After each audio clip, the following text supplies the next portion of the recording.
Hello दोस्तों, स्वागत है आपका अभिषेक पाठशाला के इस नए वीडियो में, जहां पर आज हम पढ़ने वाले हैं इंटरमीडिएट की फिजिक्स के लेसन 4 में पहले टॉपिक को, जो कि है हमारा कि चुंबकीय क्षेत्र में गतिमान आवेश पर लगने वाला बल क्या होता है, उसका व्यंजक आज हम कैसे क्लियर करते हैं एक बहुत ही इजी मेथड से। दोस्तों, मैं अभिषेक और आप देख रहे हैं हमारा यूट्यूब चैनल अभिषेक पाठशाला। जैसा कि आप जानते हैं कि आप हमारे साथ इस चैनल पर पढ़ते हैं इंटरमीडिएट की मैथमेटिक्स और फिजिक्स की क्लास को बिल्कुल ही लॉजिक और सरल तरीके से। तो आज के इस क्लास में अर्थात लेसन नंबर 4 में हम जानने वाले हैं लेक्चर नंबर 1 में कि चुंबकीय क्षेत्र में गतिमान आवेश पर लगने वाला बल क्या होता है, कैसे लगता है, उसका डेरिवेशन कैसे प्रूव किया जाता है बहुत ही इजी मेथड से। ठीक है, तो सबसे पहले देख लेते हैं कि चुंबकीय क्षेत्र में गतिमान आवेश पर लगने वाला बल। इसके लिए सबसे पहले हम आपको बता दें कि बल यहां पर 3 प्रकार से लगते हैं, किसी भी आवेश पर, किसी भी वस्तु पर या किसी भी कण पर।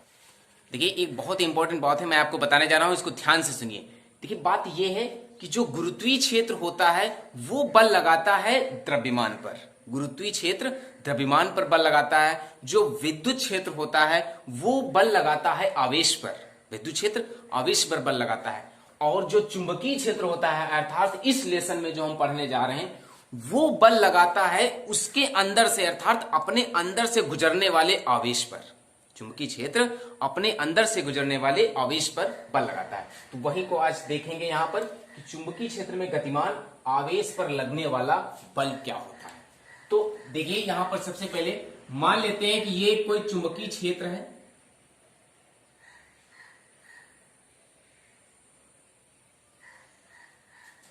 और इस चुंबकीय क्षेत्र में ये Q आवेश रखा गया है। ठीक है, ये Q आवेश रखा गया है। जो ये चुंबकीय क्षेत्र है आपका, ये Q आवेश रखा गया है। ये Q आवेश इस चुंबकीय क्षेत्र में V वेग से गतिमान है। ये Q आवेश चुंबकीय क्षेत्र में V वेग से गतिमान है। और कैसे गतिमान है? थीटा के कोण पर, मान लीजिए थीटा अंश के कोण पर V वेग से ये आवेश चुंबकीय क्षेत्र में गतिमान है। यही सामने लिखा हुआ है कि माना कोई आवेश Q V वेग से किसी चुंबकीय क्षेत्र B के साथ थीटा अंश का कोण बनाते हुए गतिशील है। ठीक है, ये Q आवेश इस चुंबकीय क्षेत्र में V वेग से थीटा अंश के कोण पर गतिशील है, अर्थात गतिमान है, कार्य कर रहा है, गुजर रहा है। तो आवेश पर चुंबकीय क्षेत्र द्वारा लगने वाला बल क्या होगा? देखिए, आवेश ये जो Q है, इस पर चुंबकीय क्षेत्र एक ताकत लगाएगा, इस पर एक बल लगाएगा। वो बल क्या है, उसी के बारे में यहां पर आज हमको डिफाइन करना है। ठीक है, प्रैक्टिकली ढंग करने के बाद या प्रयोगों के बाद देखा गया है कि ये जो यहां पर लगने वाला बल है, कौन सा बल? जो चुंबकीय क्षेत्र में किसी आवेश पर लगता है, वो बल यहां पर कुछ बातों पर निर्भर करता है। कौन सी बातों पर निर्भर करता है? पहली बात है, यहां पर ये जो लगने वाला बल है, ये अनुक्रमानुपाती होता है इस आवेश के बराबर। जो इस चुंबकीय क्षेत्र के द्वारा Q पर लगने वाला बल है, वो अनुक्रमानुपाती या समानुपाती होता है आवेश के परिमाण के, यानी आवेश के रिजल्ट के बराबर होता है, अर्थात F प्रोपोर्शनल Q होता है। दूसरी बात होगी कि ये जो चुंबकीय क्षेत्र के द्वारा Q पर लगने वाला बल है, वो अनुक्रमानुपाती होता है चुंबकीय क्षेत्र अर्थात D के लिए। ठीक है, तीसरी बात ये प्रयोगों द्वारा पाई गई है कि F अनुक्रमानुपाती होता है V sin थीटा। अब आप जानेंगे कि V sin थीटा, आप सोच रहे होंगे कि V sin थीटा कहां से? Q तो इसका आवेश हो गया, आवेश के समानुपाती, B चुंबकीय क्षेत्र हो गया, चुंबकीय क्षेत्र के समानुपाती, V sin थीटा कहां से आया है? तो इसके लिए हम देख लेते हैं। हमने वेक्टर अलजेब्रा में पढ़ा होगा। जैसे मान लीजिए ये एक्स अक्ष है, वाई अक्ष है। यदि किसी भी वेक्टर का हम वियोजन करते हैं, उसे घटकों में तोड़ते हैं, तो क्या बनता है? जैसे मान लीजिए ये कोई ए घटक है और ये थीटा अंश के कोण पर कार्यरत है, थीटा अंश के कोण पर झुका हुआ है। तो यहां पर दो घटकों में इसे कैसे वियोजित करेंगे? ए को, ये तो क्षैतिज घटक होता है और ये ऊर्ध्वाधर घटक होता है। क्षैतिज घटक कहां होता है? थीटा के साथ में होता है, थीटा की दिशा में होता है। और ऊर्ध्वाधर घटक सदैव थीटा के यानी कोण के विपरीत दिशा में होता है। तो जो क्षैतिज घटक होता है वो cos थीटा में लिखा जाता है। यहां पर चूंकि ए वेग से गतिमान ए है, तो ये हो जाएगा a cos थीटा। इसका क्या हो जाएगा? a cos थीटा घटक। और इसका क्या हो जाएगा? a sin theta. तो लंबवत घटक जो y अक्ष के अनुदिश लिया जाता है, लंबवत घटक किसे लिया जाता है? इसके जो लंबवत घटक होगा, इसे हम लिखेंगे v sin थीटा, क्योंकि ये v वेग से गतिमान है यहाँ पर, तो ये हो जाएगा f proportional v sin theta. इन तीनों नियमों को मिलाएंगे तो हम पाएंगे f proportional q b v into sine theta, या हम इसे लिख सकते हैं f बराबर k प्रोपोर्शनल हटा देंगे k into Q V B into sine theta, यहां पर लिख देंगे, परंतु प्रयोगों द्वारा k बराबर 1 प्राप्त होता है, k बराबर 1 लगा देंगे यहां पर, तो ये बन जाएगा f equal to Q V B into sine theta, तो ये बन जाएगा f बराबर Q V B into sine theta. ये होगा आपका किसी चुंबकीय क्षेत्र में गतिमान आवेश पर लगने वाला बल क्या होता है, Q V B into sine theta. यदि हम इसे चाहें तो एक सदिश रूप में भी इसे लिख सकते हैं, वो होगा f vector equal to Q into V vector cross B vector. अब आप सोचेंगे कि ये v vector cross b vector कहां से आया, तो वेक्टर अलजेब्रा में ये होता है, फॉर्मूला होता है कि a vector cross b vector बराबर ab इंटू साइन थीटा।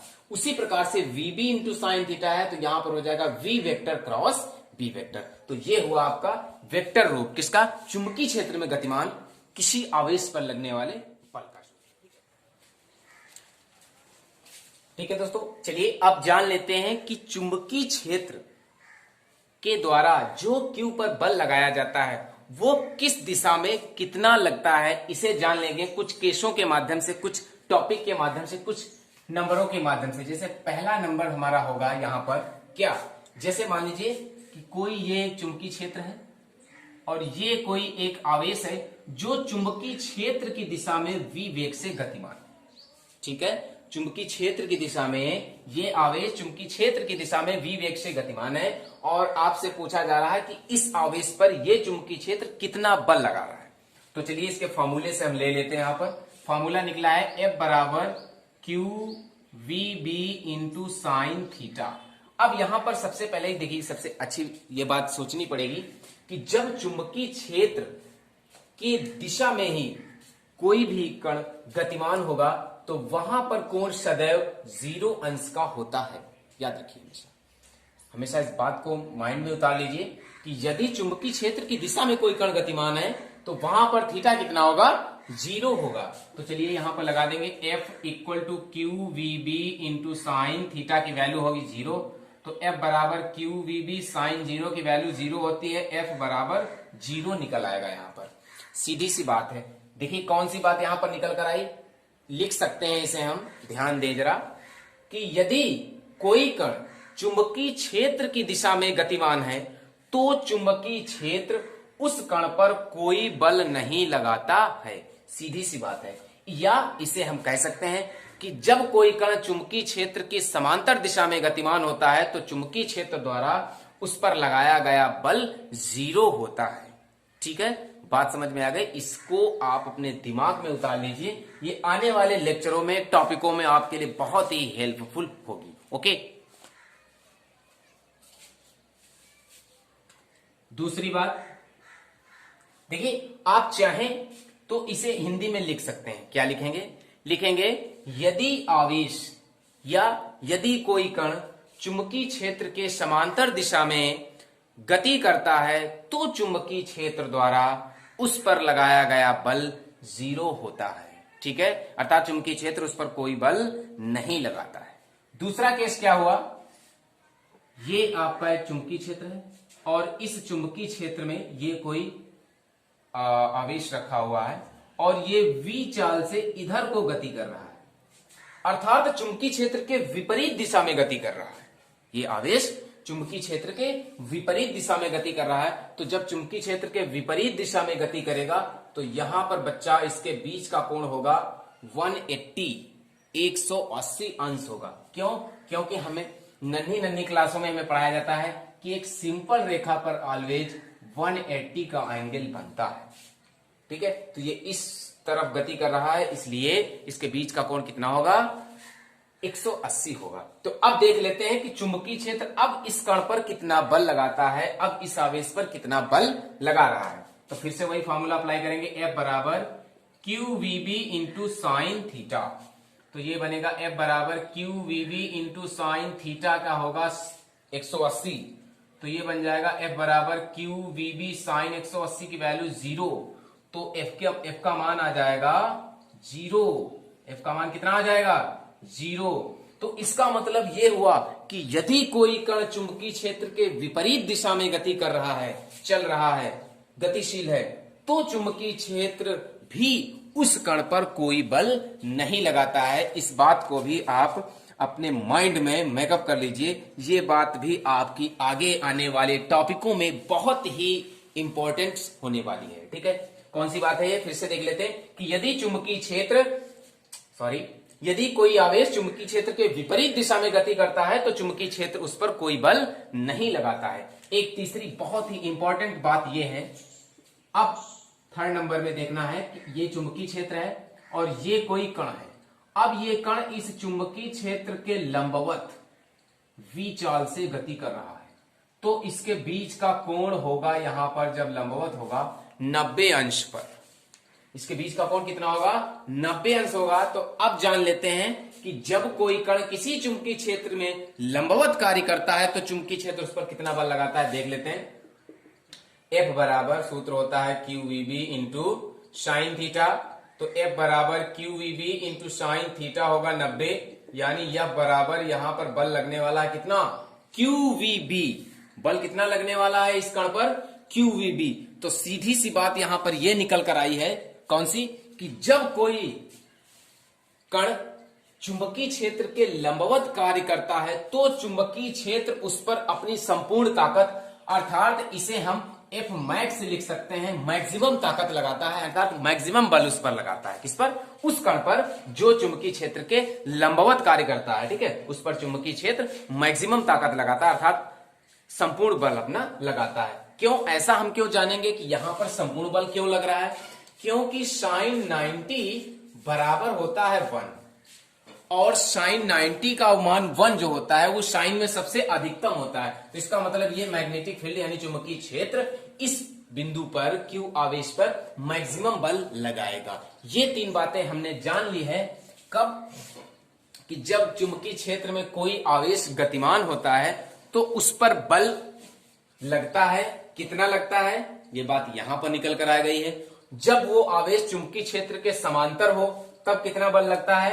0 लगता है, कोई बल नहीं लगता है। जब वो आवेश चुंबकीय क्षेत्र के विपरीत दिशा में समांतर हो तो कितना बल लगता है? तब भी कोई बल नहीं लगता है, 0 लगता है। और जब वो आवेश या वो कण चुंबकीय क्षेत्र के लंबवत कार्यरत हो तब वहां पर बल कितना लगता है? F बराबर QVB, अर्थात कह सकते हैं कि चुंबकीय क्षेत्र उस समय, कब? जब आवेश 90 अंश के कोण पर कार्यरत हो, लंबवत कार्य कर रहा हो उस पर, तब चुंबकीय क्षेत्र उस समय उस आवेश पर मैक्सिमम ताकत लगाता है, सबसे अधिक बल लगाता है। ठीक है, इन तीनों बातों को आप अपने माइंड में मेकअप कर लीजिए। ये आने वाले लेसन्स में बहुत ही टारगेट रूप में सिद्ध होंगी, बहुत ही हेल्पफुल होंगी, बहुत ही लाजिक आने वाली है। ठीक है, तो हम आशा करते हैं कि आप ये तीनों बातें हमारी समझ गए होंगे। अब हम यहां पर कुछ नए लेक्चर के बारे में, कुछ नए क्वेश्चन के बारे में बात कर लेते हैं। ठीक है, कौन सा क्वेश्चन है? अब हम यहां पर चुंबकीय क्षेत्र में गतिमान आवेश पर लगने वाले बल के द्वारा डिफाइन करेंगे चुंबकीय क्षेत्र की परिभाषा को। यहां पर जानेंगे कि चुंबकीय क्षेत्र में गतिमान आवेश पर लगने वाले बल से चुंबकीय क्षेत्र की परिभाषा को कैसे निकाला जाता है, इसे देख लेते हैं। देखिए यहां पर रब कर देंगे थोड़ा सा।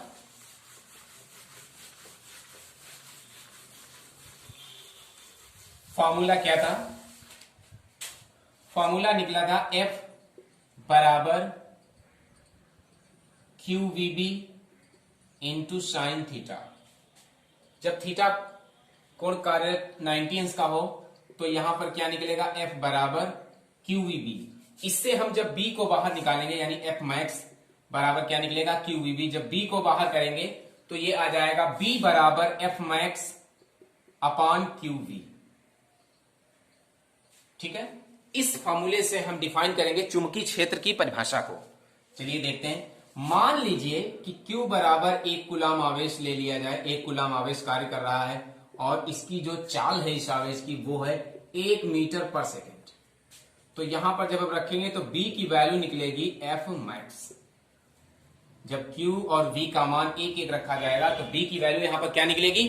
F max. तो आइए देखते हैं कि चुंबकीय क्षेत्र को परिभाषा को B बराबर F मैक्स के द्वारा कैसे एक आसान तरीके से डिफाइन की जाती है। देखिए लिखा है चुंबकीय क्षेत्र, किसी स्थान पर चुंबकीय क्षेत्र का मान उस स्थान पर एकांक वेग से गतिमान, एकांक वेग मतलब जिसका 1 मीटर पर सेकंड वेग हो, गतिमान एकांक आवेश पर, एकांक आवेश मतलब 1 कूलम आवेश पर लगने वाले बल के बराबर होता है। क्या? किसी स्थान पर चुंबकीय क्षेत्र का मान अर्थात B उस स्थान पर एकांक वेग से गतिमान एकांक आवेश पर लगने वाले बल के बराबर होता है, यानी B बराबर F मैक्स होता है। यह प्रक्रिया तब लागू होती है जब आवेश चुंबकीय क्षेत्र के लंबवत गतिमान हो। यह बात बिल्कुल क्लियर है, जब आवेश हमारा चुंबकीय क्षेत्र के लंबवत गतिमान होगा, जैसे मान लीजिए ये चुंबकीय क्षेत्र है और ये Q आवेश है, ये आपका V वेग से ऐसे जब गतिमान होगा 90 अंश के कोण पर, लंबवत गतिमान होगा जब इधर, तब इस पर लगने वाला जो F मैक्स होगा वो कहलाएगा इस आवेश का चुंबकीय क्षेत्र या इस कण का चुंबकीय क्षेत्र। ठीक है, तो ये हो गई आपकी परिभाषा। आशा करते हैं कि आप इसे डिफाइन कर पाएंगे बहुत ही आसान तरीके से। तो अब जान लेते हैं कि चुंबकीय क्षेत्र का मात्रक क्या होता है। तो यहां पर मात्रक की बात कर लेते हैं, चुंबकीय क्षेत्र का एसआई मात्रक।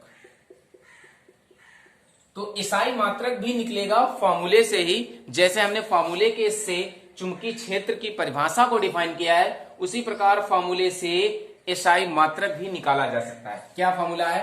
B equal to F max upon Q V. क्या है? B equal to F max upon Q V. तो देखिए F क्या है, यहां पर बल हो गया है, तो यानी ये हो जाएगा बल का मात्रक, B का मात्रक निकाल रहे हो, अपॉन Q क्या है? आवेश, तो ये हो जाएगा आवेश का मात्रक, और V क्या है? वेग, यानी ये हो जाएगा वेग का मात्रक। ठीक है, क्या निकलेगा? बल का मात्रक बटे आवेश का मात्रक इंटू वेग का मात्रक। चलिए इसे थोड़ा यहां पर रफ कर देते हैं।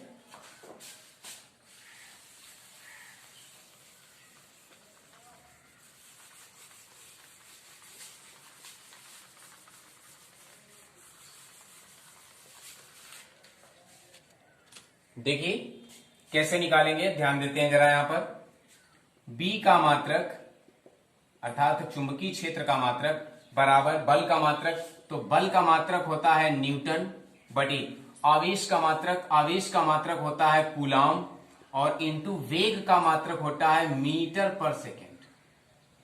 क्या होता है? मीटर प्रति सेकेंड होता है। ठीक है, आराम से समझो।